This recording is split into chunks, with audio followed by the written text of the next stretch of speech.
मैं वेदप्रकाश पांडे, आपके अपने YouTube चैनल न्यू संसार क्रांति से। हम पढ़ रहे हैं कक्षा 12 के आरोह भाग 2। आज हम आगे की पद के बारे में पढ़ेंगे, जिसमें आपने अब तक पढ़ा हरिवंश राय बच्चन के आत्म परिचय। आज हम पढ़ेंगे हरिवंश राय बच्चन के निशा निमंत्रण पद की कविता दिन जल्दी जल्दी ढलता है।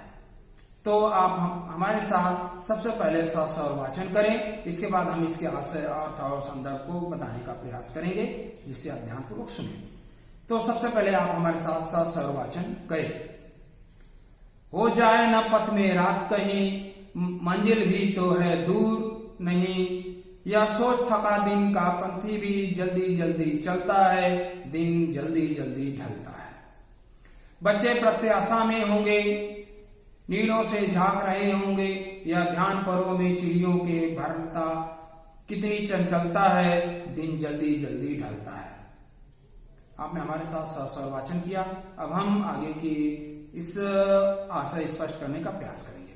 सबसे पहले इसका संदर्भ, तो प्रस्तुत ललित गलित पद्यांश हमारी पाठ्यपुस्तक आरोह भाग 2 के हरिवंश राय बच्चन जी के निशा निमंत्रण कविता से लिया गया है, जिसके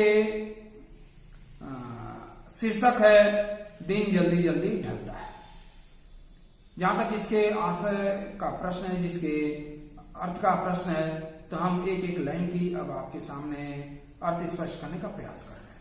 हो जाए न पथ में रात कहीं, मंजिल भी तो है दूर नहीं।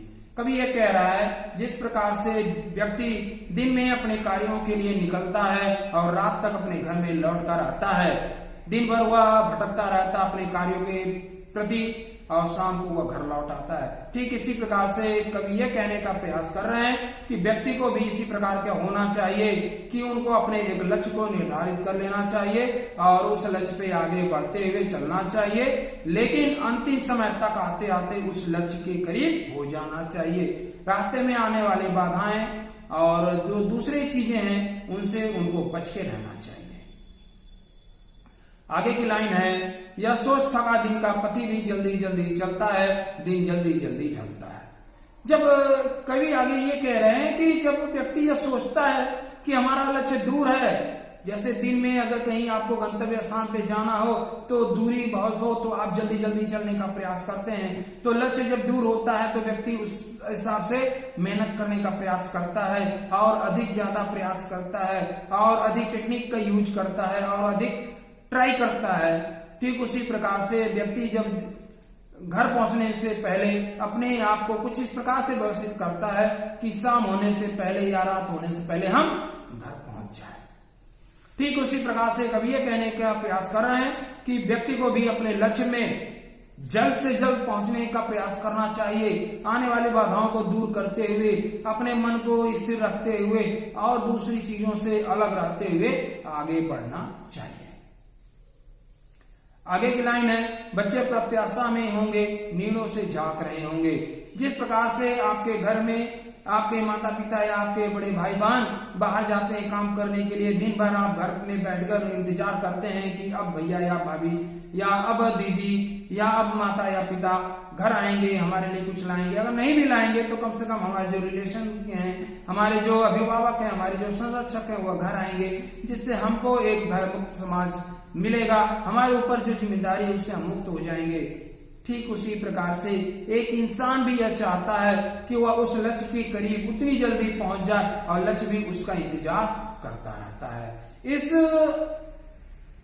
घटना को हरिवंश राय बच्चन जी चिड़ियों के घोंसले और उनके बच्चों से कुछ इस प्रकार से आरोपित करते हुए व्यक्त करने का प्रयास करते हैं। उनकी सुंदर लाइन है, देखिए, यह ध्यान परों में चिड़ियों के भरता कितनी चंचलता है, दिन जल्दी जल्दी ढलता है। कहने का तात्पर्य है कि जब चिड़िया बाहर दाना चुगने जाती है तो उसके बच्चे घोंसलों में पड़े रहते हैं। जब उन घोंसलों में पड़े बच्चों को यह आभास होता है कि नहीं, अब उनकी माता चिड़िया जो माँ है वह आने वाली है, उनके लिए दाना लाने वाली है, तो अपने घोंसले में वह अपने चोंच को फैलाकर पर अपने फड़फड़ाते हुए उछल कूद करने लगते हैं, चंचलता व्यक्त करने लगते हैं। ठीक इसी प्रकार से आपके घर में जो भी छोटे बच्चे हैं, जो आपके संरक्षण अनुज हैं, वो जब उनको लगता है कि आप घर आने वाले हैं तो व्याकुल हो जाते हैं, अधीर हो जाते हैं और आपसे मिलने के लिए लालायित हो जाते हैं।